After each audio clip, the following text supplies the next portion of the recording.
What is going on, everybody, and a Merry Christmas to you all. My name is Jordan, also known as JMonster, and I want to thank you for watching Day 11 of our 12 Days of Christmas special. And for this landmark episode, I have saved the best for, well, almost last. This time around, I have a scenario done by Sin of the Dark Cloud that features a number of factions I'm pretty sure you've never seen before. As far as I know, there's no other video out there right now that features these two. So without any further ado, let's get into a sneak peek for the factions of Cardolan and Rhudaur. I hope you guys enjoy it. Now, before we get into this, I want to preface this by saying that this scenario is not intended to be a statement of balance. It's just something that's fun and entertaining for you guys to watch, while at the same time showing off some of the new factions and the things that the team has been working on over the past few months. So, that being said, I did the stats for most of the factions in this, except for maybe Arthedain, but I tweaked Arthedain a little bit, and I'm pretty familiar with their roster. So if you guys have any questions or concerned about stats, be sure to leave those questions down in the comments. But please, leave your forks, your pitchforks and your torches at home, because yeah, this is supposed to just be fun. So take it in the spirit in which it was intended. In any case, let's take a look at one of the new factions, that being the Army of Rhudaur. This one's being commanded by yours truly, and I have one unit of mounted Arthedains who are an interesting unit. Oh yeah, by the way, this is going to be long. This is going to be real long because there's two new factions instead of just one in one of our previous videos. So if you guys want to skip all of this, and I don't recommend that you do because you'll be selling yourself short, but if you do, timestamps down in the description and in the comments as well. So yeah, you can't miss them. In any case, Arthedains, they are an interesting unit. They are a shock. One of the new classifications in 0.95 are knight units. Knight units are generally very rare and heavily armored, and they are kind of a fusion of melee cavalry and lancers. Now, normally lancers have a malice to melee defense and things like that, so once they get in close, they have a little bit harder time of it. They also aren't as good against other cavalry. They've got, I believe, about a -3 malice to fighting other cav.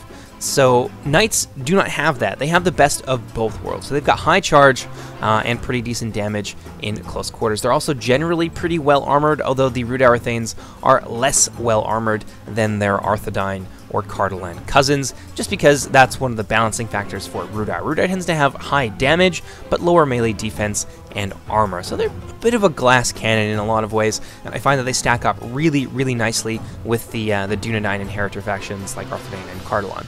They occupy a nice little niche in there that gives them a pretty distinct identity, so I'm pretty excited to show you guys the rest of the roster, so let's move on.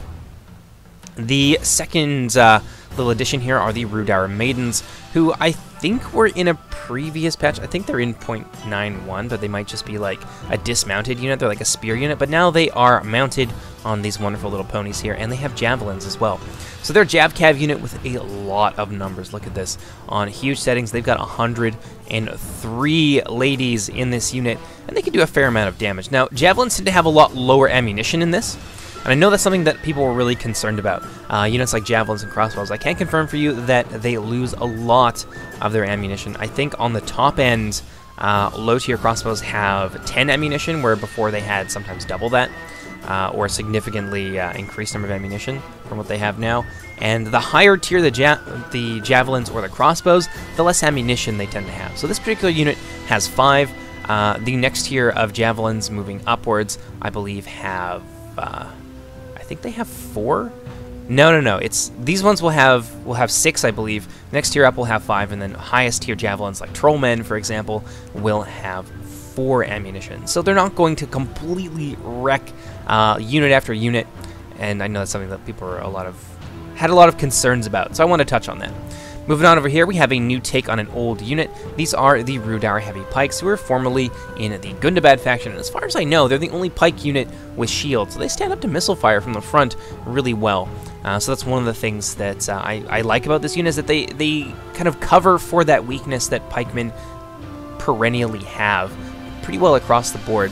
They rely mostly on their armor. These guys have very low armor, in fact. I think they've got about 2 armor, which is not much, but they do have a nice little shield block value of 6. So from the front, they will stand up better to other pikes, but from the flank or from the rear from missile fire, they will melt a little bit sooner than, say, the Arthedain pikes. So I find that it's a happy balance.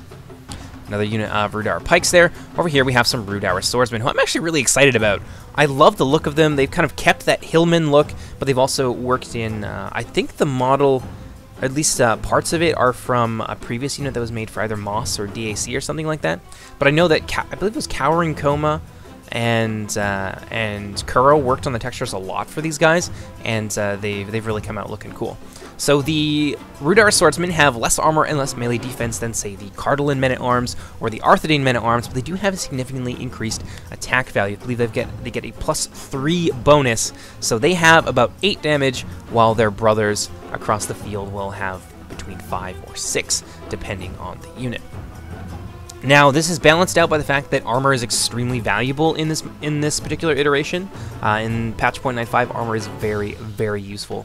So it does kind of balance out. The fact that they lose 1 armor is actually a little bit more than what you'd think it is. And I think I have about 6 units of those Rhudaur swordsmen who they have their armor upgrades as well. I don't think they have a custom model for the armor upgrades. This is what they're going to look like all the time. But the other units, I believe, do, especially Arthedain. Now, over here we have a old favorite. We have the Rhudaur Berserkers, who have a new twist to them in 0.95. They toss Franciscas. I think they've got about 3 or 4 shots with their Franciscas, and they can do a lot of damage. Now, they are quite expensive. I believe I did the pricing for Rhudaur the other day, and I think they weigh in at almost 1,000, maybe just under 900. And currently you can take 3 of them before a prohibitive price increase, but if you're going to double down on your Rhudaur Berserkers like this, then it's going to cost you a lot. If you're doing kind of like a 13k budget game, which I find is pretty standard for the multiplayer, then these guys will cost you a significant amount of your budget in order to bring. Now, they do have 2 HP, and they've got a pretty decent shield value as well. So they're very, very tanky, but they do have low armor. I think they've got about 2 armor or something like that. Again, very low armor values, but they have a shield walk chance that kind of makes up for that somewhat, and the 2 HP makes them pretty strong. Now, they aren't AP in melee anymore. One thing to note is that one-handed axes are no longer AP. The only AP units in the game are generally 2-handed ones, so 2-handed axes, for example, 2-handed maces, and one-handed maces as well are AP. So AP is very heavily restricted in terms of infantry now, which I think that's for the best. So the entire Dwarven roster, for example, is not going to be anti-armor, except for their 2-handed units, of course. Moving on back here, everybody loves and knows the Rhudaur Savages. These guys, still very good, still very fragile, however. So toss them in there, let them die, let them soften up the enemy, and they've got some pretty decent numbers. I have to say, even against elite infantry, just the numbers and the sheer damage and charge value these guys can bring to bear against unsupported small units of elites, they will chew them up. So one of the things to look out for in 0.95 is that you need to support your elites with the rest of your army, because elite units are powerful and they can turn the tide of a battle, but if you let them get isolated, they can lose to less expensive units with high damage, like, say, the Rhudaur Savages, for example. Although I don't remember what they cost. I think these guys are maybe about 500 or so right now. In the back here, we've got a couple units of the Hillmen Marksmen, who I think are really cool. They've got a decent amount of armor. I think they've got 3 because they have like light mail or something like that, and they've got these pretty stylish looking masks here that make them look like savage barbarian ninjas from the hills. I think that's pretty cool. And in terms of their power, I think they've got 6 missile damage, which is pretty well average. Most of the units in the game are going to have 6 missile damage, although I think maybe they have a little bit less. They might have 5 because they're untrained. So they can do really well in large numbers. They're basically human Snaga. Think of them that way. Now, moving on into the back, we have a unit of Rhudaur Pikemen. I think these units exist in another mod, and they've just been added in as part of the Rhudaur roster, but they're pretty damned good. Against elite infantry from the front, even a cheaper pike unit like the Rhudaur Pikemen will do really well. Naturally, against more heavily armored pikes like the Arnor Gate Guards, for example, who still have their 2 HP, and against like Arthedain pikes who have got a little bit better armor than these guys, the Rhudaur Pikemen will melt. But supported with other infantry, they can be pretty decent. Another unit there of the Rhudaur Pikemen, and then we move on to one of the elite tier units for Rhudaur. For Rhudaur, a lot of their elites tend to be either the Rhudaur Berserkers or their skirmish units, who also double as decent enough melee units. Now, the Rhudaur Slaughterers are pretty cool. They have a custom projectile that actually knocks units that they hit over.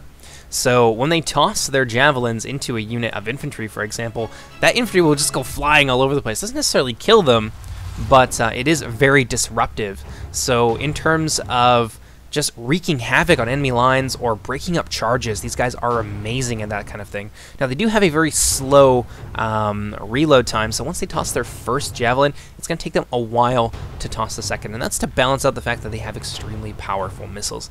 And Rhudaur in general actually has a little bit stronger missiles than other factions. That's one of their big faction kind of perks, is that they're a mid-range powerhouse. So the javelins, I think, get like 1 extra damage or something like that. So it's not a significant boost, but it is noticeable. In any case, I think that does it for my army. So let's go ahead and let's take a look at what my ally has brought. And I believe this is another one of the Rhudaur factions, so we might be able to just move through this a little bit more quickly. Now over here we have a new unit. I'm not entirely sure where they were added from or if they were created custom by the team. But these are the sellswords, and they're going to be available to most of the managed factions in the game. So it's like an extra kind of shock unit, but they use the Cardolan faction bonuses, and a little brief bit on Cardolan. We'll go more into detail once we get over to their side of the battlefield. But Cardolan does tend to have pretty low morale, but higher armor and like well defended, like professional looking troops that have a little bit lower morale than standard. So these sellswords don't have the greatest morale in the world, but they are some pretty cheap throwaway shock troops. I think they've got about 11 damage and 13 defense, so they're not awful, and they don't cost a lot to bring. So if you're looking to supplement your shock line as one of the managed factions, this is going to be your go-to unit. Now over here we have the Black Wolves, who were, I believe they were part of Rhudaur previously, but now they are available to Rhudaur as a bunch of like crazed savage tribesmen wielding axes. They've got multiple HP, and that is to balance the fact that they have next to no armor. So they're still able to hide anywhere, but if missiles target these guys or if cavalry gets in there, they will get chewed out real fast. But they do make decent support troops or flanking troops because they are quite swift as well. So yeah, all around, it's a unit that can be powerful under the right circumstances, but you have to take care in how you use it. Now over here we have some of the Rhudaur Rangers, which is a new unit for, I think this was created pretty well custom by Kuroguro-chan, who was in charge of most of the Rhudaur faction, I believe, with a little bit of help from Karen Koma and some other people. I'm not entirely sure exactly who, so if I leave out your name, please don't like kill me or anything.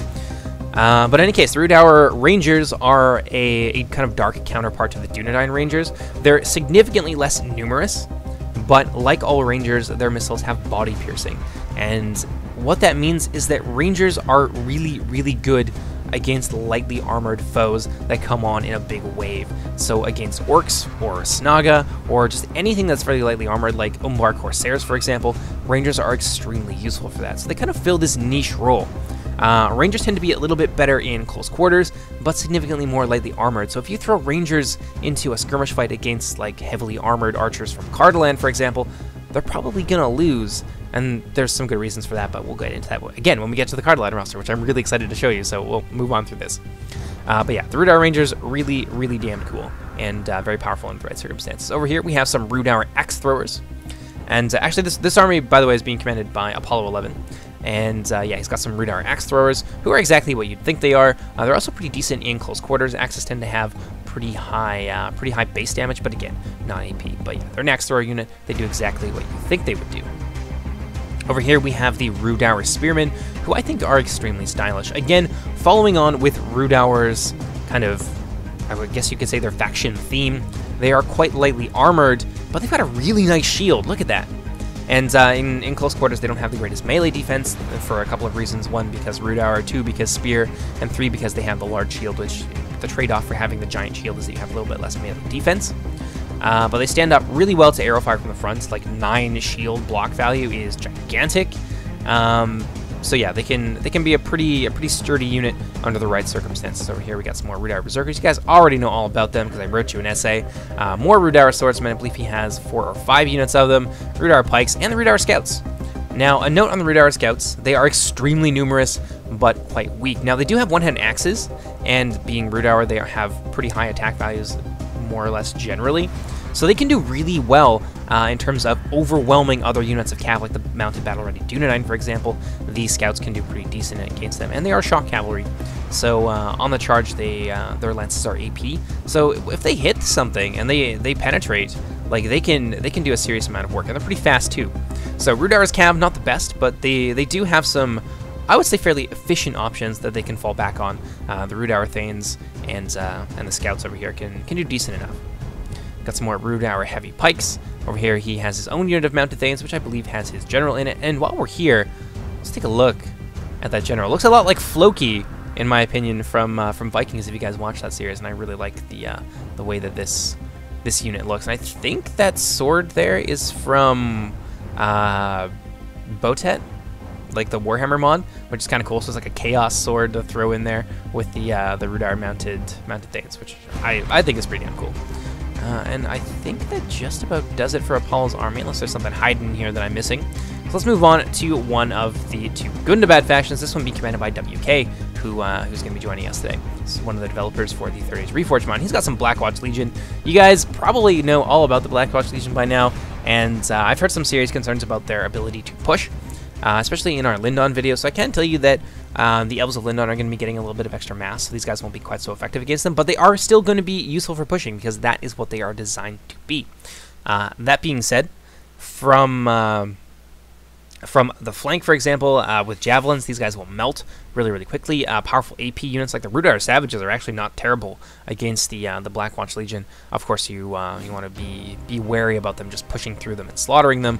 But in any case, there are some pretty decent counters to the Blackwatch Legion. We've actually seen them already in the Rhudaur faction, and I believe Lindon has some decent ones as well, like javelins and things like that. So the Blackwatch Legion, very strong, very good for pushing, but they do have some pretty obvious weaknesses. And back here we have some Goblin Trackers, very efficient, large numbers. I think they've got like 5 or 6 missile damage as well, so these guys can trade really, really nicely with good faction archers, but of course they have low morale and they're very easy to beat in close quarters, and they have next to no armor. Over here we got some Orc Fellers, exactly what you would expect of them. One of the philosophies of the .95 patch is that units, their abilities will be reflected very heavily in their models. So the upside of that is that I don't necessarily have to explain things as in-depth, because you can just kind of take a look at these guys and see that they're lightly armored shock troops, and because they have these like two-handed like hammers and axes, you know that they're going to be AP. Moving on to the line in the back here, you have some Orc Marauders who have lost their AP for the purposes of this battle. By the way, that mistake has been corrected. So the Orc Marauders are functioning as they should. Very numerous, just kind of throwaway troops with reasonably high damage. I think they've got like 8 damage and very little defense as well to compensate. Yet more Orc Marauders. Over here we got some Witch Realm Scourge Raiders who have their AP for right now. And I think they're going to keep it moving forward. It's just kind of like a perk of them being them, but they may very well use it, so don't get too attached to that. But currently they are decent enough AP shock troops, kind of a step up, I suppose. A happy medium between the Orc Marauders and the Orc Fellers. By virtue of having two one-handed weapons, they have a little bit higher melee defense than either of those 2 alternatives, but they don't have the shield of the Orc Marauders, for example, so they will die pretty quickly to arrow fire, at least a little bit more quick than the Orc Marauders. In any case, in behind them, we've got some Witch Realm Pikemen, exactly what you'd expect them to be. They are a heavily armored pike unit.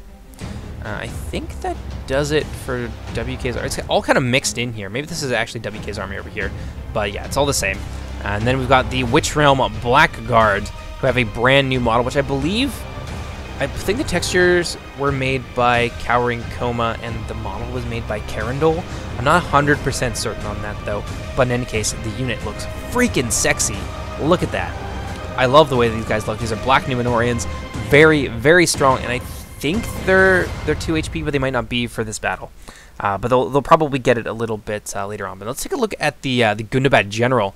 Look at that scary-ass Black Numenorian there with his two-handed mace and that really cool new model. That is what the Gundabad General looks like. Whether or not that's going to be the case always, and maybe Azog will make a comeback, I'm not too sure. But I'm 100% sure that is their general for this battle.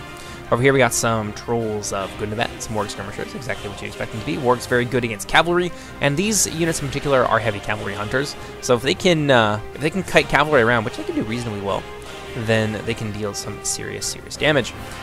More Orc Marauders and Snaga Stalkers, and I think that's just about it. No, he's got some Gundabad Guard as well. And again, heavily armored spear unit, pretty well self-explanatory. So let's go ahead and look at the army that I thought was WK's, but indeed is not. And that being the army of Dak Curls, who's one of the testers on the 3rd Age Reforged Discord. And again, he's got Orc Fellers, Orc Marauders, a lot of Orc Marauders, Witchrealm Scourge Raiders, Blackwatch Legion. Did I call them Blackguard Legion? I don't know, the Blackwatch Legion in any case. Witchrealm Pikemen, and some Witchrealm Hammer Guard as well. And let's just stop again and take a look at this model, because I freaking love it. It is glorious. But in any case, that's it for the attackers, I believe. So let's go ahead and let's see what the defenders are bringing to the battle. Now, one of the first defending armies we're looking at is the forces of Arthedain, previously known as, I believe they're called Arnor. Wow, I kind of spaced on the name there.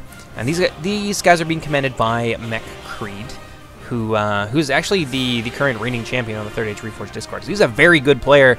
Watch out for this guy. But in any case, he's got some Dunedain Rangers, who... We'll talk more about the Dunedain Rangers when we get to Cardolan, because the Dunedain in general are extremely important to Cardolan. But needless to say, they are very, very much unchanged. And again, they have body piercing. Ooh, somebody's missing their textures. They have body piercing, which makes them very useful against a horde faction like the Orcs of Gundabad, for example. Over in the back here, we have the Dunedain Bodyguard, and a note on these guys. They are one of, I believe, 3 AP archers in the game, so they are very, very strong with those Dunedain steel bows, and they can chew out even heavily armored foes. But yeah, they're 2 HP. They're good in melee, but they're quite expensive, and of course very low numbers to compensate. So again, they're not going to be like they were previously, where they can just carve through endless supplies of like orcs. These guys can be overwhelmed in close quarters by even kind of like mid-tier units. So yeah, definitely want to take care to defend them. Over here we have the Dunedain Troll Slayers. I was going to say Troll Bodyguards, but that's just insane.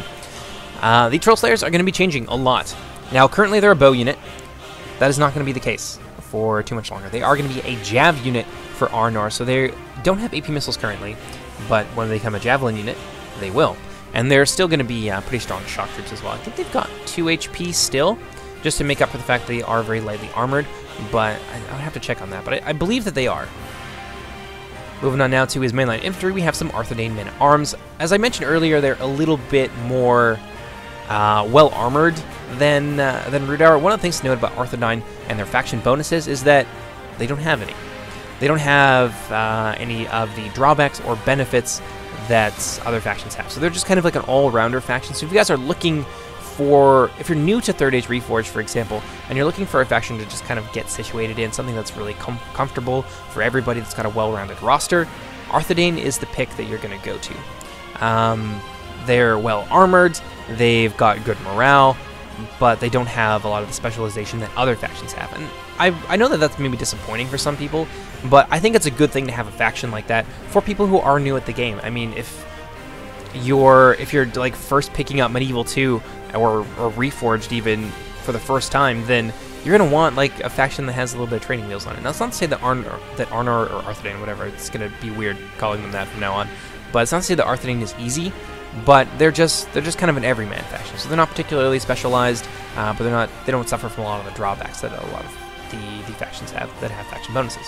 In any case, I've talked about that for long enough. Into the back here we have the Arthedain pikemen, well-armored pikemen, stand up to missiles reasonably well, and they look sexy as hell too. So they do what a pike unit would. Wow, words. They do exactly what you would expect a pike unit to do. Very strong from the front, but they can be pushed through by high mass units, especially units in shield wall.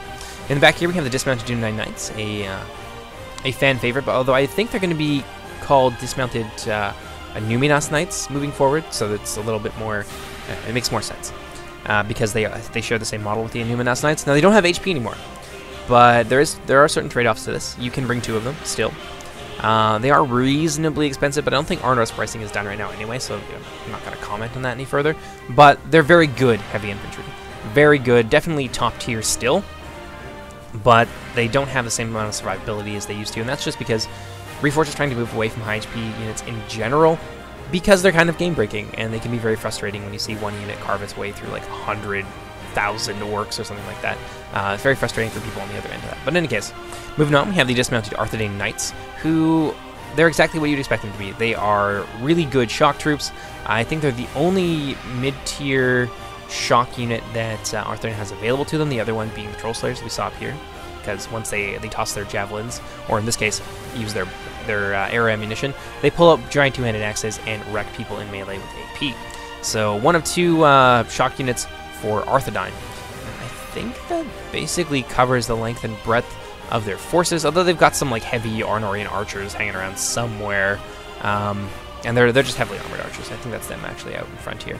So yeah, a couple units here of the Arthedain heavy archers. They're well armored. I think they might be more well armored than they're intended to be. I'll have to take a look, because I think they just use mail, but they maybe like heavy mail, so they could have like 6 armor or something like that. I don't know. It's hard to tell. But yeah, so let's move on to one of the new factions here. This is Cardolan, who is one of the Dunedain Inheritor factions. Now, you will probably know them as Eriador, but they don't actually have the same banner anymore. You may see that in the thumbnail. They have a new custom faction banner that was made, I believe, by WK. But in any case, over here we have the Cardolan Gatekeepers, who I'm sure many of you are familiar with, but they have a new model. Check that out. Very, very heavily armored, and I believe they also... Now, their animations are a little messed up right now, and they don't use their shields in close quarters, so they're going to look kind of weird.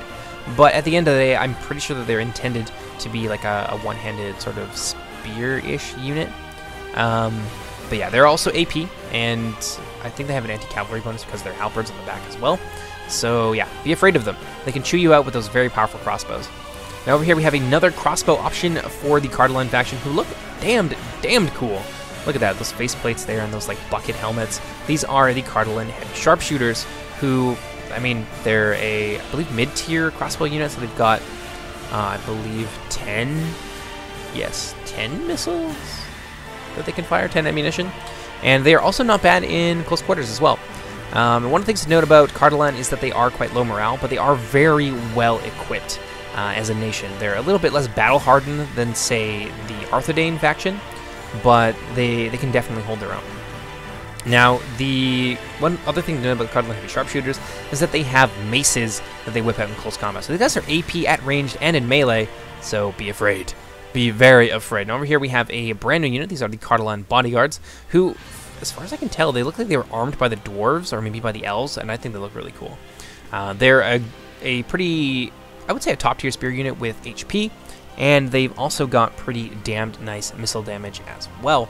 So they're a nice little hybrid unit for Cardolan, but naturally they can be overwhelmed quite efficiently by a large number of cavalry, for example, backed up with infantry. So be aware.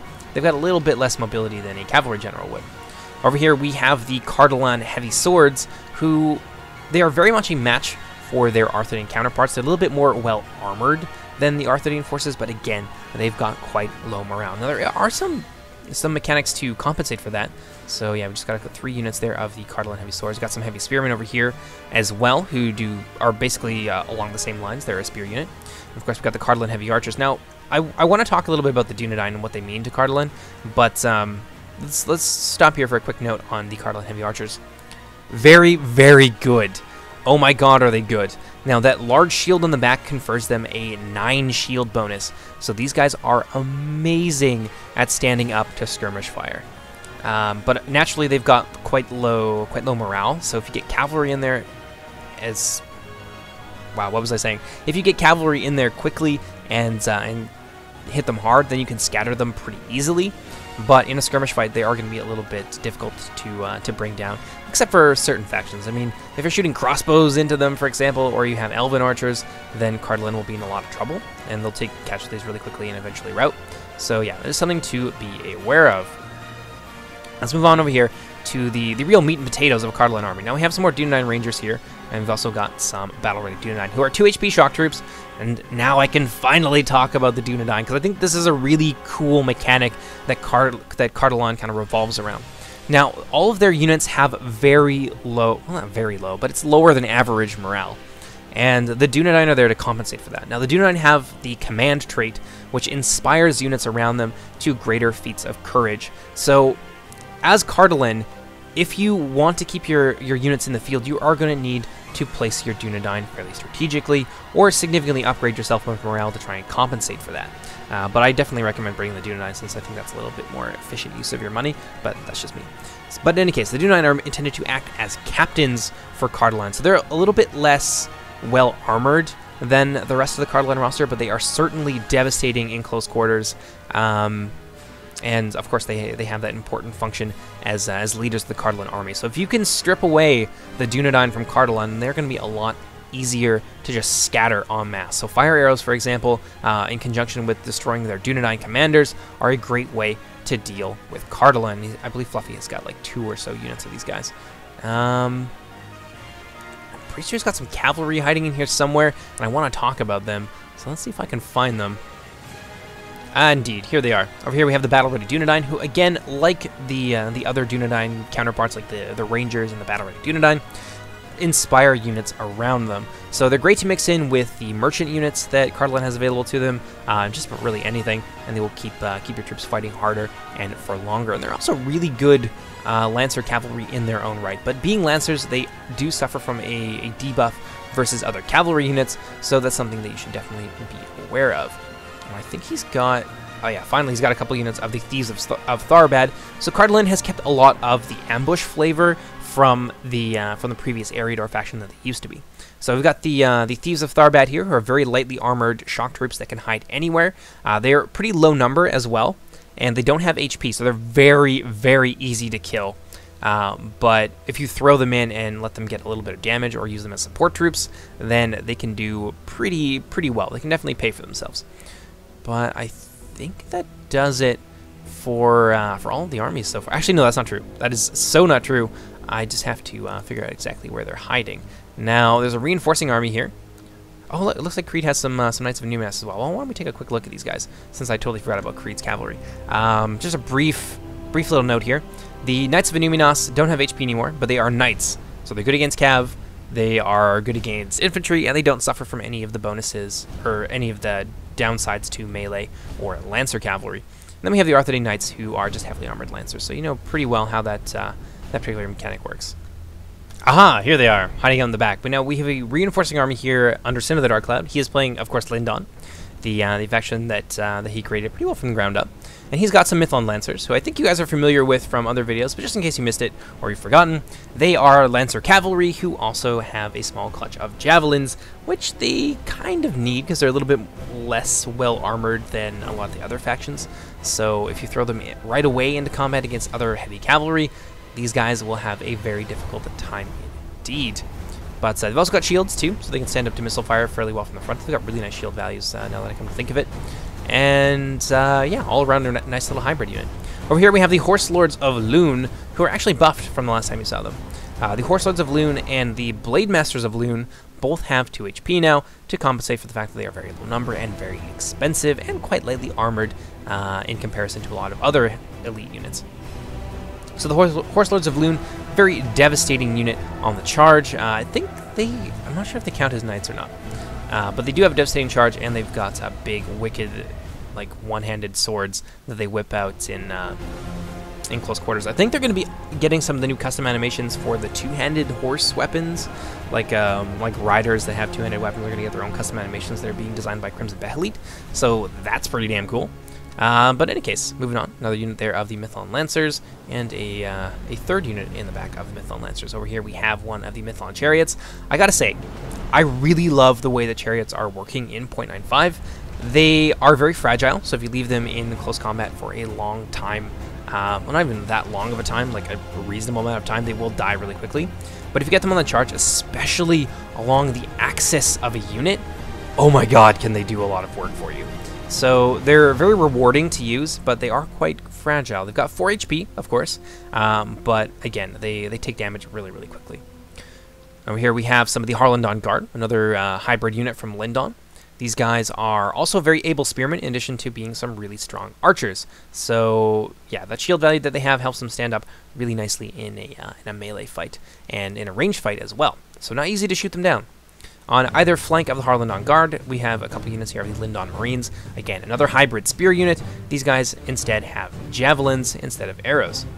In behind them, we've got some Mythlon Pikemen, who are very strong pike units. A lot of damage, like 12 damage or something. So from the front, they are devastating to run into. Now, Mythlons, in the previous video that I showed them off in, they had much lower mass than they do. Actually, they still have that low mass in this particular game, but that is going to get changed. Sin yeah, he's pretty well committed to the idea that they're a little bit too light right now. So instead of the 0.7 mass that they currently have, this like the standard normal being 1, they're going to have 0.9. And that still represents the fact that they're a little bit lighter, and the Elven factions tend to have less mass than the others, but they won't be quite so easily to push around, in any case, once the patch comes out. The line here of Mythlon Marine Sword and Board unit, another hybrid with clutch of javelins that they throw. Very, very good.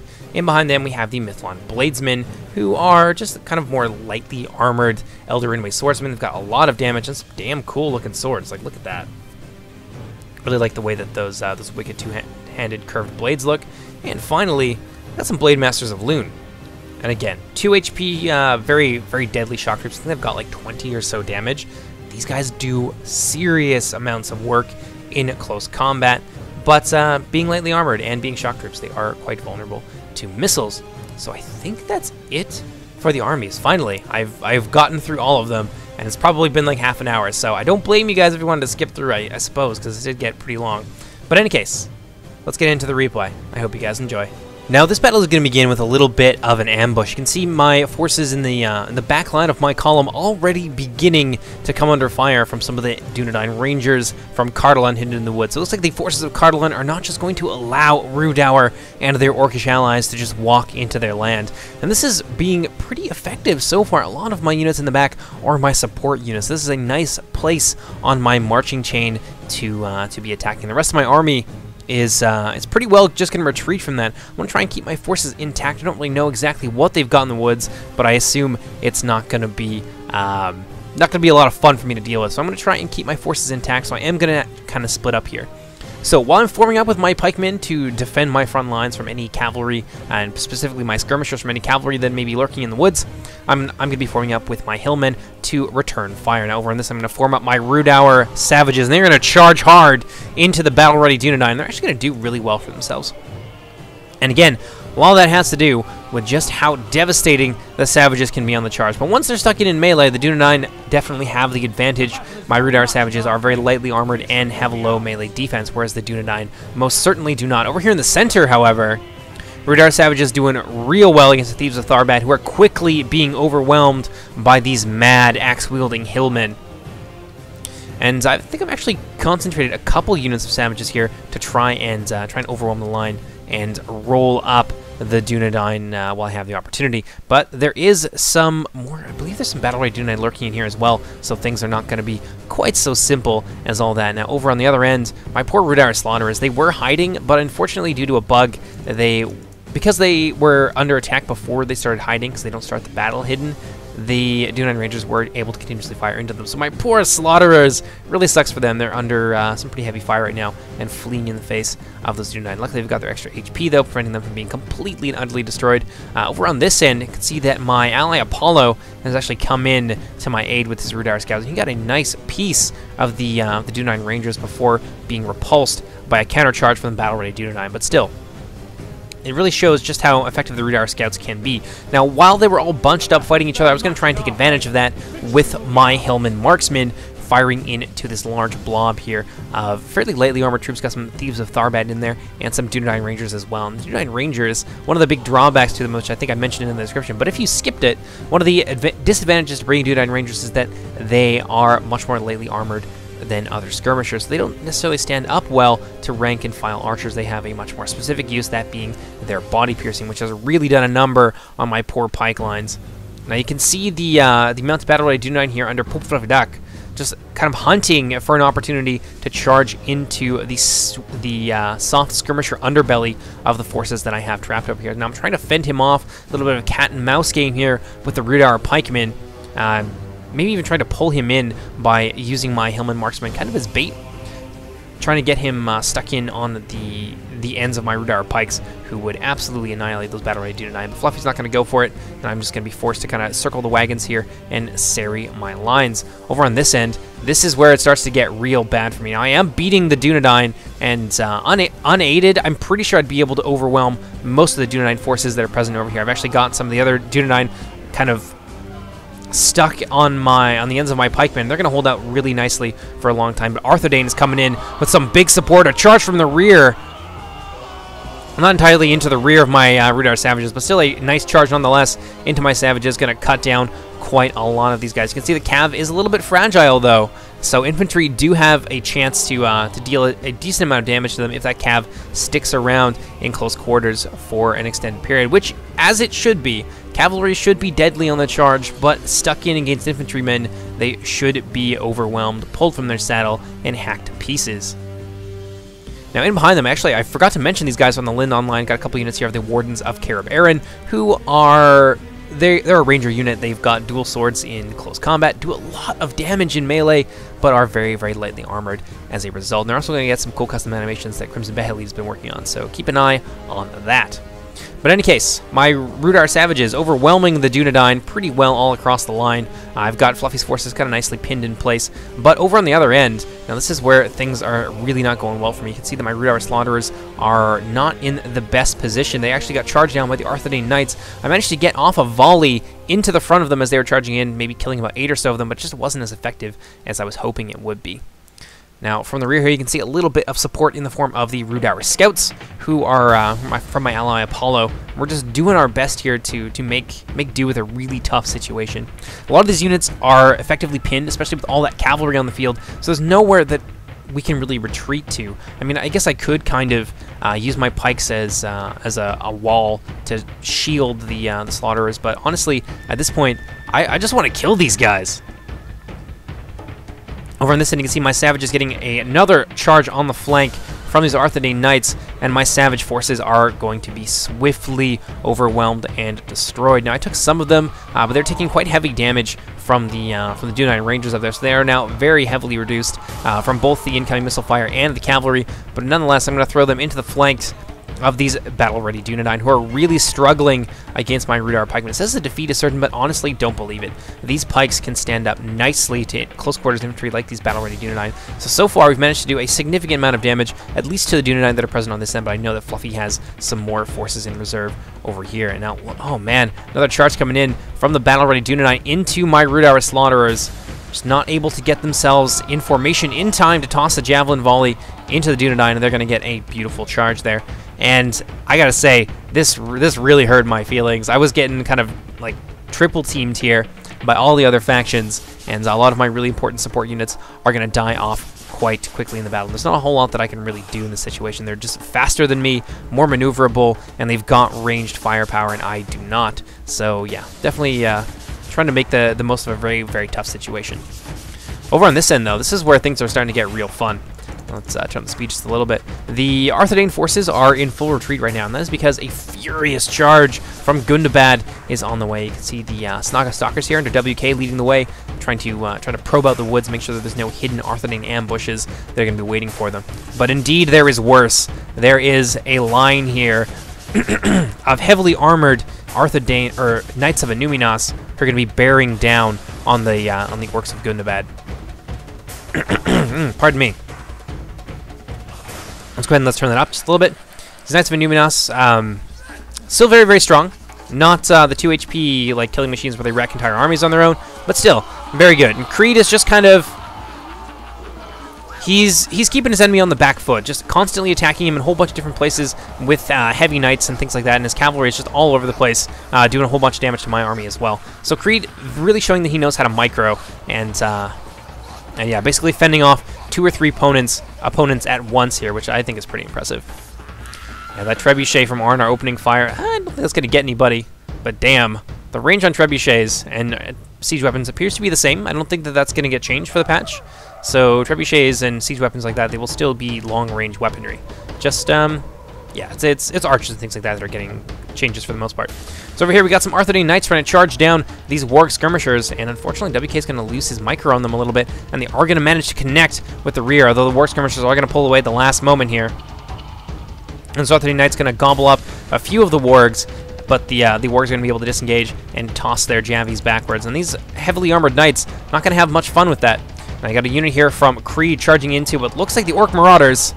Going to do a fair amount of damage to them, but honestly, this is definitely not worth it as an exchange. And those Warg Skirmishers are going to be free to toss their Javelins into the rear. Now look at this.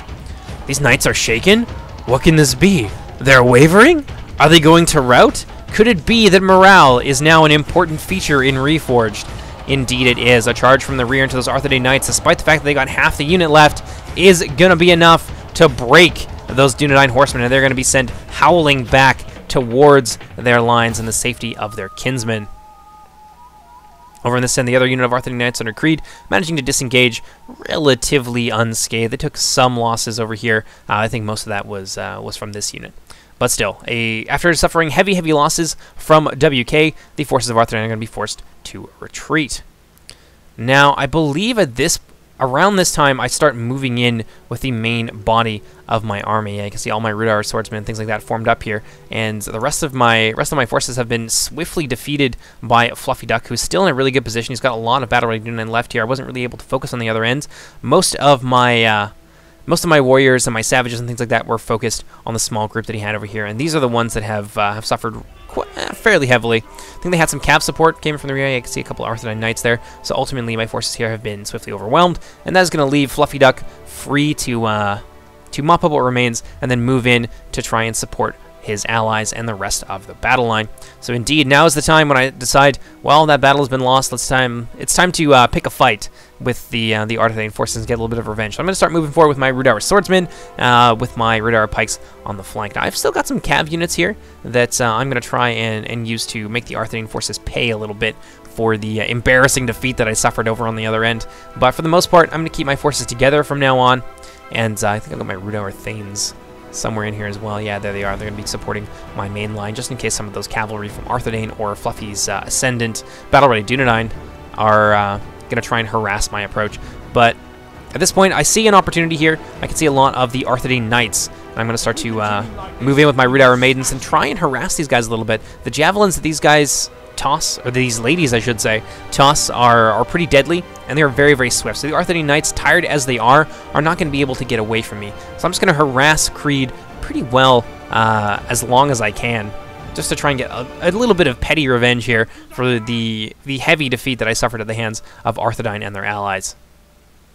So yeah, a lot of those horses there gonna fall to the power of my skirmish cavalry. You can really see just how useful Jav Cav is in its own element. But let's move on over onto this end. You can see, yes, the Arthedain men-at-arms and the dismounted Arthedain Knights doing their best to hold back this first wave from Gundabad.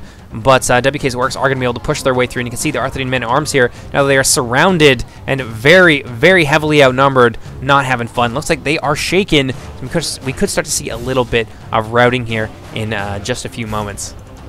But relentlessly, WK's orcs hammering down the Arthedain men-at-arms. This small unit, this small contingent of Arthedain forces is not going to be able to hold on for too much longer, and ultimately, the numbers and the ferocity of their orcish foes is going to put fear into the heart of these brave Dunedain, and they're going to begin to flee off the battlefield, which is going to leave the dismounted Arthedain Knights with 97 men still in the unit in a very precarious position, and they may actually begin to rout as well.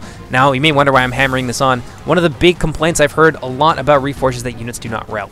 Well, I'm glad to show you that that is no longer the case. Now, these Arthedain Knights going to try and flee out of this encirclement, but unfortunately for them, they are going to be completely swamped, and they're going to begin to waver, and soon enough, they will start to break. So this first wave here from Arthedain has been basically completely wiped out. There was some support that came in from the Arthedain Knights, but honestly, they didn't get a very effective charge. So Creed is going to pull back out of there and reform and try again, try and inflict as much casualties on the massive numbers of their foes that have come to ravage the lands of Arnor.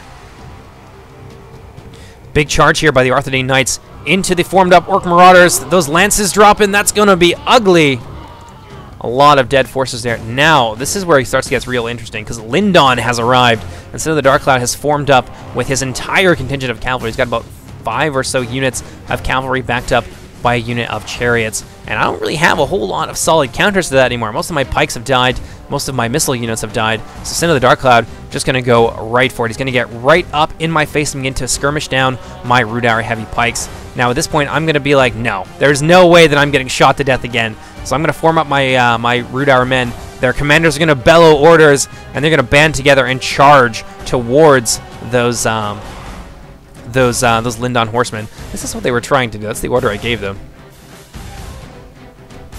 Over here you can see WK bring in a little bit of the work skirmishers, trying to lend at least some support to my line and prevent these Lancers from picking me to pieces. And I'm going to move in with my Rhudaur Thanes as well. Try and keep these Lindon Lancers zoned out as best as I can. Now at this point I can see that my allies, the Orcs of Gundabad, have really moved in a big way. You can see front lines beginning to clash. Now, not wanting to be left behind and leave my allies to fight the fight all on their own, this is going to be the point where I decide I'm going to move forward with all of my swordsmen, all of my army as well. We'll see the Lindon Lancers getting themselves in position for a nice charge down into my lines. This is going to be real ugly. You can see those, I think there's the Horse Lords of Loon in there. Oh no, the Horse Lords are elsewhere. Lindon Lancers charging in to my swordsmen. Not all that effective. Heavy infantry stands up pretty well to it, except from an uber tier unit like the Horse Lords of Loon, and they're going to devastate that unit of Rhudaur swordsmen, kill most of the unit, but then they are an uber tier unit, so that's the kind of performance you can expect from an investment of about 1,400 or so gold.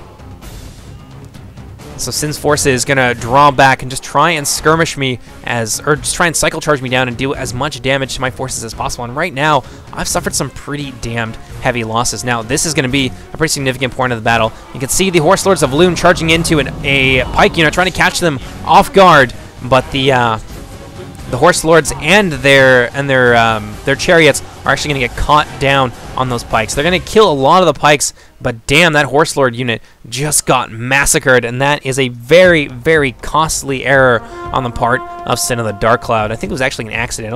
I'm pretty sure he didn't mean to do that, but damn, that cost him quite a lot in terms of the killing power of his cavalry.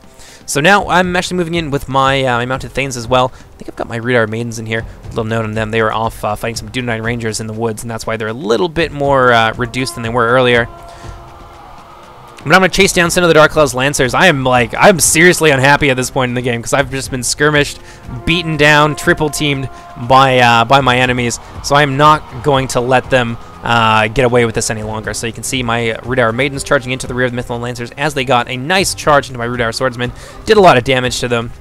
But ultimately, they're going to find themselves surrounded pretty well on all ends. Got some pikes there trying to prevent them from scooting back in behind my lines. And my Rhudaur ladies going to run them down. And those Mythalon cavalry are going to break. Now, the point of this whole thing and moving in like this was to try and herd Sin of the Dark Cloud's cavalry back towards the center where the Orcs of Gundabad were. Wanted to contain them as best I could, but unfortunately, I suffered some pretty heavy losses in the attempt. But in any case, over here you can see the Knights of Innuminos now forming up, having had a little bit of a rest in behind the Arthedain lines. They're going to form up for a nice charge into the Orc Marauders, try and deal with as much of the chaff as possible. I'm going to countercharge here with my Rhudaur Mounted Thanes.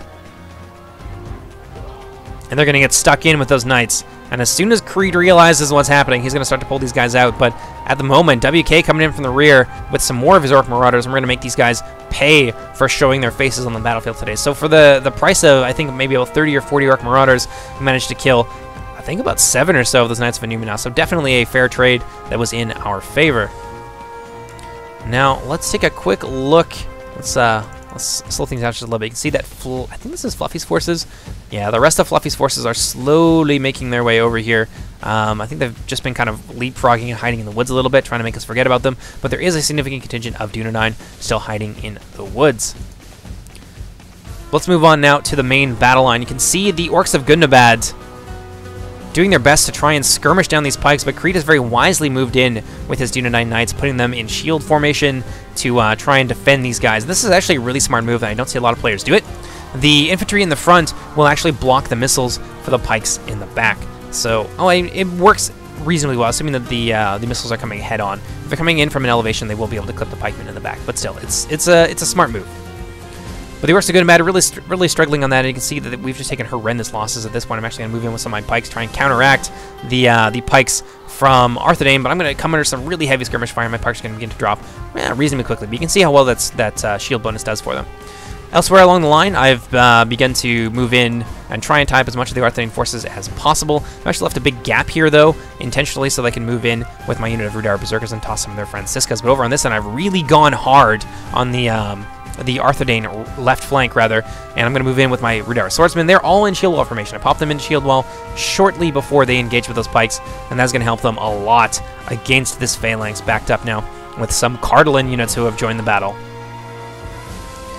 But over on this end, you can see my my Rhudaur Berserkers getting themselves into formation, and they're going to start to toss their Franciscas into the now exposed flank here of the dismounted Dunedain Knights. So as they moved forward to put pressure on my Rhudaur Swordsmen, who are really struggling right now, my Rhudaur Berserkers have got themselves into a nice position to begin to unload. Ooh, another trebuchet shot there, making my Berserkers suffer quite badly. But they are going to get that Francisca shot off there, and you can see those dismounted Dunedain Knights begin to drop. And we are slowly whittling down the front lines here from Arthedain, and that's a really expensive unit to lose in this fashion.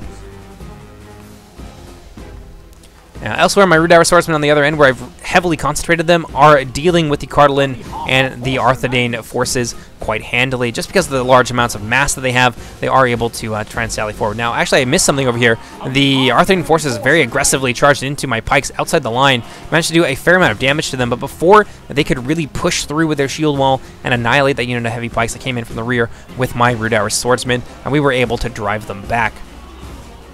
So now they're going to have to fight a battle on our terms, and this is pretty well what we needed. This is the engagement that our forces desperately needed to have. Now, basically up until this point, we've been suffering heavy losses from skirmishers, from artillery, from their superior cavalry, and things like that, but now we are stuck in melee, and that is where a faction like Rhudaur and Gundabad really excel. So now it is time for us to kind of play our game instead of fighting on our enemy's terms. This is really, this is really what we need. At this point, we've suffered pretty significant losses. We're down, I think, by about 7 or 6% to our enemies. So my Rhudaur Swordsmen are going to just shove their way through there against the Cardolan Heavy Swords, who I think are in shield wall formation as well. So where they're thickest, my Rhudaur forces are having a difficult time pushing through. But where the pikes and I think that's some of the archers in there as well, some of the heavy archers backing them up, my forces are able to push through. And the result of this is going to be this kind of ballooning effect, where my Rhudaur forces are able to effectively surround the Cardolan and Arthedain men-at-arms, who are much more able to hold their line in a shield wall formation against my my shoving Rhudaur Swordsmen. So I'm going to move in here on the flank, surround these guys, and we're going to be able to do some serious damage here to a significant contingent of the Cardolan and Arthedain forces. Over on this end, my Berserkers have tossed their javelins, really suffered heavily at the hands of the skirmish forces, of which there is quite a lot. Let's go ahead and let's slow that down just a little bit so we don't miss too much. And yeah, we're slowly but surely managing to break a serious hole in the line here. Now, this is actually really important. We kind of missed a little bit of the maneuvering here, so I'll explain it to you. The Blackwatch Legion were moving in under the cover of the Orc Fellers. Now, the Orc Fellers managed to get through a large gap in the line. I think a lot of that was caused by the fact that my Rhudaur Berserkers were able to push back the Arthedain forces and open up that gap. And Similar to Darkov was moving in with his Mithlond Marines, who would have absolutely destroyed the Blackwatch Legion. But WK, being the wise commander that he is, threw the Orc Fellers in through the gap and managed to tie these guys up long enough for the Blackwatch Legion to connect. And now they are wreaking so much havoc on the Lindon Elves. And this is really what this unit is designed to do. Now, as I mentioned earlier, the Lindon Elves will be getting some more mass, so they won't be quite so easy to push around as this. But yeah, the Blackwatch Legion will always bully low mass units the way they are right now. But unfortunately for them, Lindon Elves under Sin were well prepared. They had some Mithlond Bladesmen there, mixed in with the Mithlond Marines and the rest of the Phalanx. And now this Blackwatch Legion going to find themselves on the back foot, surrounded on all sides by hard-hitting Elven units. And a lot of the Orc Fellers now going to be retreating from the battle. Or from this gap. So WK is going to move in with the unit of Gundabad Guard, try and stabilize the situation and keep the line contiguous and prevent the Lindon forces from being able to wrap around us and outflank us. But ultimately, this push here, it just doesn't have anything else behind it, and you can already see the Blackwatch Legion dropping like flies. So there is a balancing factor to this, and that is the fact that these guys tend to stick their necks out real far, and as a result, get them lopped right off. Over on this end, the Gundabad Guard actually come in from the rear against the Cardolan Heavy Swords, who are really struggling against my Rhudaur Swordsmen. These high morale units with their high damage have really put Cardolan and their allies on the back foot. Now Cardolan is going to have to commit some of their Dunedain Rangers to the cause to try and keep my swordsmen from overwhelming the line. Over on this end, I've managed to come in with a unit of my Rhudaur Pikes into these Cardolan Blade Masters, into these sharpshooters, try and silence them and prevent them from putting so much pressure onto our line, because you can see that they have so many missile units. It's just such a stacked skirmish line that we've suffered very heavily. So let's go ahead, let's slow this down just a little bit. You can just look at the casualties. They have been horrendous for both sides, but we have definitely taken, I would say, the brunt of it. But we've managed to pull the percentages back a fair amount, but still. Now, it looks like Sin of the Darkcloud being a little bit sneaky here with his Blade Masters of Lune. As I mentioned earlier, these guys are now 2 HP, so they are much more able to take care of themselves against chaff units. But this is actually going to open up a big hole here. My Rhudaur Pikes going to get charged in the flank by those Blade Masters of Lune, and they're going to evaporate. Now, at this point, I actually made a little bit of a micro mistake here. I selected too many units and started pulling them away from the battle where I needed them. So I've got a unit of Rhudaur Swordsmen just kind of sitting there. Another one right here as well that could be very useful for pinning down those Blade Masters of Lune and preventing them from getting in behind our lines. For some reason, the rest of my Rhudaur Swordsmen now pulling back off the line as well. Yeah, definitely a mistake on my part, a very big mistake. So now this entire flank here has been opened up by an unfortunate micro mistake on my end. So as soon as I realize that, I'm going to wheel them back around, throw them back in, but the damage has definitely already been done. Let's go ahead and let's slow things down just a little bit. See some of the goblin trackers here from the Orcs of Gundabad. I think this is WK's army for the most part. They've really seemed to have run out of steam. Now, Dakurl still has a significant amount of his elites left, but for the most part, the good guys very much in control of this flank. There's like goblin trackers and a few Orc marauders in there. They're not going to be able to break through this Lindon phalanx. Now let's take a little bit of a note on some of the things that have been going on over here. You can see some Rhudaur Rangers under Apollo. I've actually been a little bit aggressive with my calves. You can see now my Rhudaur Thanes heavily reduced, but I have managed to get a nice piece of some of the remaining Dunedain. So Fluffy's forces have been prevented from reuniting with the rest of his army, and I've taken some pretty heavy casualties in the process. So these Battle Ray Dunedain were once very healthy, but now quite significantly reduced. Over on this end, the Battle Ray Dunedain down to next to nothing. My Rhudaur Maidens really kind of like crap the bed here. I had like 60 of them, and they got butchered by 9 Dunedain cavalry, which is very surprising to my eye. But then again, they are skirmish cavalry, so they are quite weak against other cavalry units. So that could definitely explain it. But still, I was very disappointed in my ladies. They let me down. But yeah, in any case, that has been the fate so far of Fluffy Duck's Dunedain forces. So now Apollo's going to move in with his Rhudaur Rangers, start to put a little bit of pressure on these guys, and give these Dunedain a taste of their own medicine. These dark counterparts are more than a match for the Dunedain Rangers, and there's not enough real cavalry there left, I think, to be a serious threat. So he puts some pressure on those cavalry, he'll melt them, and then he'll be able to melt the rest of the Dunedain forces still remaining. But heading back to the main battle, you can see that my forces have basically petered out. I don't have an army left at this point. I've got some breaking over here. My once mighty Rhudaur swordsmen with so much morale are going to start to rout on this end as well, and that's going to leave the Elves of Lindon pretty well ascended. Once I hit that wall of Lindon Elves, there was just nothing left for me, especially with that flanking movement there that destroyed my pikes. I was not able to poke them to death, wasn't able to, or I'm certainly not now able to deal with these chariots as they move in. So yeah, I have definitely lost my end of the engagement. But luckily for us, the Elves of Lindon and their allies are only going to have a brief respite. You can see that Apollo has moved in with some of his Rhudaur swordsmen, who are going to get charged in the rear by the Blade Masters of Lune, who penetrated our formation on my end. But Apollo has the numbers, and he's going to come in from behind with some Rhudaur swordsmen, who are not taking a whole lot of damage from those arrows and things like that from the front. They're going to be able to get in to those Blade Masters of Lune, and this is going to be real ugly. You can see them being just hemmed in by the Rhudaur swordsmen. And now with a charge from the rear, even with the support of Sin of the Darkcloud's chariots getting in there and doing some serious damage to the Rhudaur swordsmen, the rest of these Rhudaur forces are going to be able to get in there, pin those Blade Masters in place, and that's going to be all she wrote for an extremely important unit of powerful infantry from Sin of the Darkcloud. And now it kind of looks like, let's take a look up here, looks like the good guys for the most part are in control of this, but as you look off into the distance, look at that, another wave is coming in. Apollo has kept his forces back in reserve very, very wisely, and he is extremely healthy as a result. He's got a lot of his mainline forces left, a ton of Rhudaur swordsmen and pikemen, spearmen, and he's got his Black Wolves as well. So the fight is definitely not over for the forces of Lindon, Arthedain, and Cardolan. At the same time, Curl's moving in with his elite contingent. He's got his own Trolls of Gundabad he's going to throw into the fight, and the Witch Realm Blackguard here marching silently into battle. Ominous, deadly Black Numenorians, more than a match for their elven-oriented kin across the field from them. Let's go ahead. Let's fast forward that just a little bit. Now, the forces of Cardolan, Narthen, etc. still have a significant advantage, and while they may be very thin on the ground in terms of infantry, it's their missile units that we've seen just how heavily they rely on their missile units in this battle. And as the Orcs of Gundabad move in, they're going to bunch up, blobbing up like this, against all those archers is going to result in some serious casualties. So Krill's forces are going to take a lot of damage on the way in, and at the same time this is happening, Sin of the Dark Cloud coming in with his remaining cavalry, charged from the rear by the Mithlond Lancers straight on into the Witch Realm Scourge Raiders, and that's going to be real ugly for them. Yeah, look at the damage that those guys just did. Now the Mithlond Lancers going to get themselves stuck in there. Apollo is going to move in with his forces as well, and they're going to catch these Lancers as they try and flee. There's going to be nowhere for them to go. Apollo's going to cut off their retreat with the unit of his Rhudaur swordsmen, and ultimately, this is going to be real bad. Look at that. Pike's coming in. The Lancers going to try and retreat through this small gap here, but they're going to take such horrendous casualties as they move through that most of that unit is actually going to fall.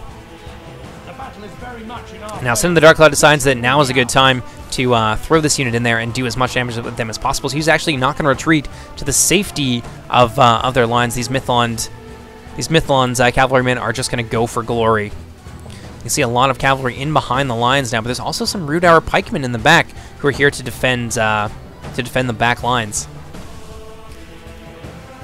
Yeah, Sin of the Dark Cloud going to think twice about taking that engagement against pikemen, backed up by Rhudaur swordsmen. Looks like maybe he's going to go after the Orc Marauders on this end, try and thin out the numbers, the seemingly endless numbers of the Orcs of Gundabad. Charge from the rear here into the Orc Marauders. Not going to be fun for those Marauders. Going to take some pretty decent casualties there, but then these are Lancers, and this is what you expect them to do. Orc Marauders going to turn around, give those Lancers what for. You can see this is what happens when you leave Lancer Cav in contact with infantry for an extended period of time.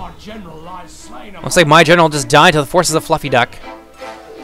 Let's slow things down just a little bit and get a little bit of an update on what's happening over on this end. Ah, yes, here they are. We managed to drive them a little bit farther back afield, but Fluffy Duck still has some battle-ready Untitled and some Thieves with Tharbad, and ultimately it's just not going to be... It's going to be too much for my Rhudaur Thanes, and they are going to lose their general and begin to flee off the battlefield.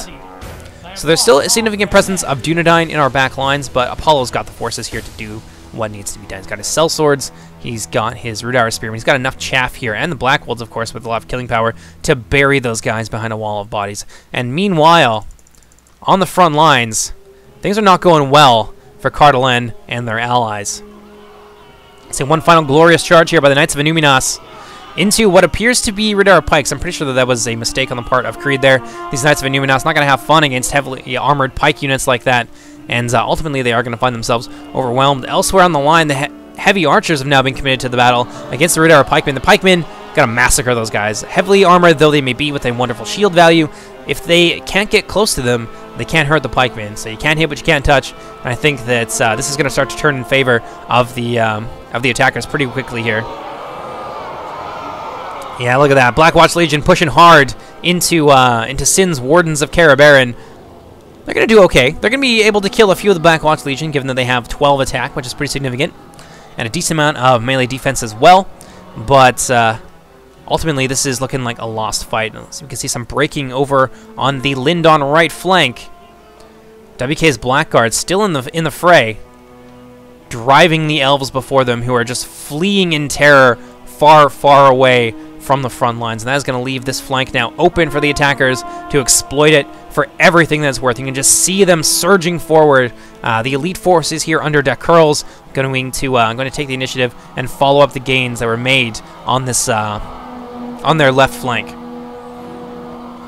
In the center, you can see the Blackwatch Legion pushing real hard against Cardolan sharpshooters, trying to stop the skirmish line from the Free Peoples and their allies. Now, if these guys were just allowed to continuously fire and do whatever they wanted to do, we would have died in incredible numbers. So moving in like this with the Blackwatch Legion is probably the best thing I think that could be done. So now that we've thinned out the infantry, we're able to really hammer home against the biggest advantage that that the good factions in this battle have, that being their skirmishers. So Fluffy Duck's going to try and flee in the face of that, but ultimately they're just going to be overtaken. There's just so many Orcish forces moving forward. Fluffy Duck going to charge in with his general's bodyguard. The Cardolan bodyguard will hold the line for a very long time under normal circumstances, but I think against Blackwatch Legion, it's not going to be enough.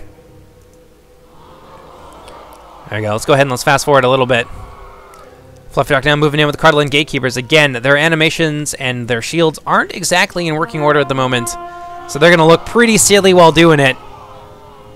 They're going to charge in bravely nonetheless. And you can see the forces of Gundabad just surging forward, muscling these troops out of the way. The sharpshooters being committed alongside the Cardolan bodyguard. But the Orcs of Gundabad are just going to be able to shove their way in there with that Blackwatch Legion still on the field. This is the advantage that the Orcs need. Not getting bogged down like this is a big, big part of how to play Gundabad effectively. So the Blackwatch Legion in that respect pretty well play perfectly into their playstyle, which I think is why they got them. Blackwatch Legion not having fun right now. Taking a significant amount of casualties, actually. Being hemmed in on all sides by AP units. A lot of Free People's infantry still on the field. Dunedain bodyguard charging into battle. Creed doing his best to hold back the rising tide of the Orcs of Gundabad. It's looking reasonably even. Although now the Cardolan gatekeepers are getting themselves crushed over here, I think by a combination of Black Wolds and Rhudaur spearmen. We're going to start to see that turn around. Once the Cardolan bodyguard and the Arthedain bodyguard are surrounded, that's going to be all she wrote. Oh, those gatekeepers aren't having fun. Could we see them rout? I think we might. Fast forward that just a little bit. No, they're standing firm. Surprisingly enough, they do have the general's bodyguard there. Although with those the Orcs of Gundabad, the Blackwatch Legion moving in from the rear and pushing hard, I think that the Cardolan gatekeepers are going to lose heart and begin to flee. And there's really not a whole lot left of them. You can see some of the elves of Lindon here, some of the wardens of Cardolan getting stuck in with the Witch Realm Hammer Guard, but they're trying to flee, disengage, maybe use some of their remaining missile damage to try and cut through these elite bodyguards. Over here, some of the Mythlon Lancers moving in to try and relieve their kin, their beleaguered ranger brothers as they flee. But the Witch Realm Hammer Guard going to swiftly cut down those horsemen, and I think they are actually routing. Oh, nope. They're actually going to make it out of that battle. What do you know? The Wardens of Cardolan still hard pressed. Not too sure whose general that was. I honestly couldn't tell you. Probably Arthedain, I think. And the elves and the Dunedain Troll Slayers are going to be driven back. Now, it's probably a good idea for them to try and stick together, not split up like this, and present a united front. Maybe just put their backs to this cliff face here and have a final last glorious stand against the Orcs of Gundabad. But it looks like they are going to split up. And no, that's definitely not his general. So yeah, the Dunedain Troll Slayer is going to try and flee out of there as quickly as possible and get a nice shot into the Witch Realm Hammer Guard as they move in. Let's see if they manage to get it off. Boom, baby. Big volley into the front of those Witch Realm Hammerers, and they're going to take some serious losses from that high damage missile unit. But they're going to get their charge off. Out come the axes. And this is going to be like a battle of the titans here. Seems reasonably even. Well, the Troll Slayers seem to be getting the worst of it, but the Witch Realm Hammer Guard, damn, look at the damage they've taken. The enemy general lies dead. It's like somebody else's general just fell. Now, where are those rangers, those wardens of Cardolan? They've managed to disengage sufficiently that they're able to put some enfilading fire into those Rhudaur pikemen. And with that body piercing across that thick formation, damn, look at the damage that they can do. But ultimately, Apollo's got their number. Moving forward with his Rhudaur swordsman, he's going to be able to keep these guys on the back foot. And what do we got here?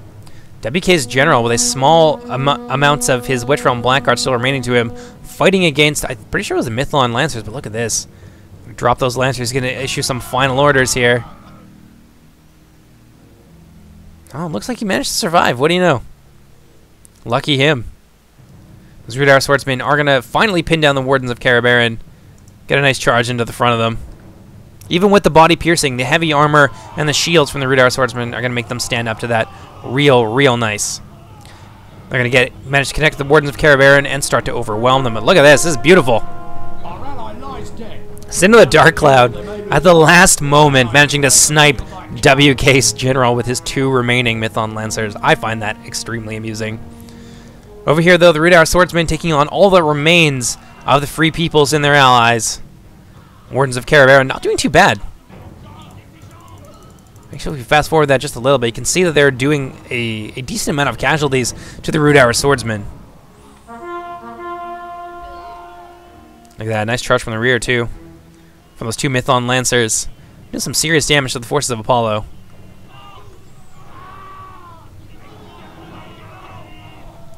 Yeah, the Rhudaur Swordsman going to win that, but this is probably as well as you'll see an archer unit do against heavy infantry.